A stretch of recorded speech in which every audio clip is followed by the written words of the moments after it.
नमस्कार. आज आपण तिखट शंकरपाळी कशी बनवायची ते पाहणार आहोत. 1 किलो मैदा घेतलेला आहे, जिरं ओवाचं क्रश घेतलेला आहे, तिखटाला घेतलेला आहे, मसाला आता तुम्हाला कितपत तिखट हवं आहे त्यानुसार तुम्ही इथे मसाला घेऊ शकता. चवीपुरतं मीठ, तेल आणि पाणी. आता मी एक भांडं घेतलेलं आहे, की त्याच्यामध्ये मी 1 किलो मैदा, हे क्रश, आपल्या चवीप्रमाणे तिखट, मीठ आणि तेल. आता तेल इथे थंड न टाकता तेलाचं मोहन टाकून घ्यायचं आहे. मी 2 छोटे चमचे इथे तेलाचं मोहन घालून घेणार आहे. त्याने आपली शंकरपाळी आहे ना अगदी खुसखुशीत आणि कुरकुरीत होते. आता मोहन टाकून घेतल्यानंतर ते मोहन आहे ना अगदी सगळ्या पिठाला असं व्यवस्थित लावून घ्यायचं आहे. आता मी सगळ्या पिठाला हे तेलाचं मोहन व्यवस्थित असं लावून घेत आहे आणि थोडं थोडं पाणी घालून आपल्याला हे पीठ आहे ना असं मध्यमसर असं मळून घ्यायचं आहे.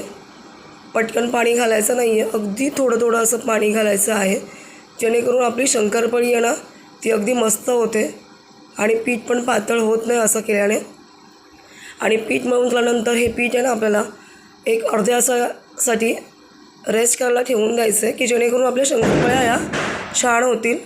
थोडंसं तेल लावून घ्यायचं आहे, हलक्या हाताने मळून घ्यायचं आहे. हे बघा, मी आता हे व्यवस्थित असं रेस्ट करायला ठेवून घेते आहे. आता अर्धा तास होऊन गेलेला आहे. मी एक आता छोटासा गोळा घेतलेला आहे. आपण चपाती कशी लाटतो त्याप्रमाणे आपल्याला अशी इथे पातळ असं लाटून घ्यायचं आहे. आपण जी गोड शंकरपाळी घेतो त्याला जाडसर लाटतो, तसं न करता इथे पातळ असं आपल्याला लाटून घ्यायचं आहे.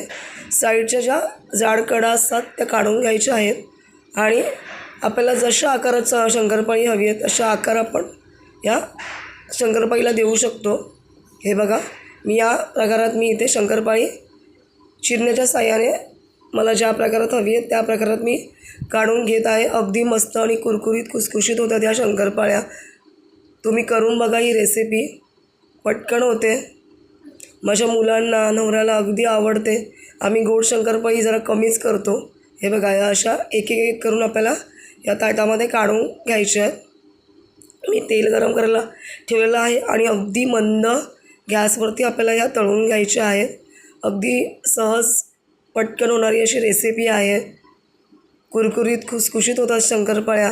तुम्ही नक्की ट्राय करा आणि ही रेसिपी तुम्हाला कशी वाटली ती मला कमेंट करून सांगा आणि माझ्या चॅनलला सबस्क्राईब करा.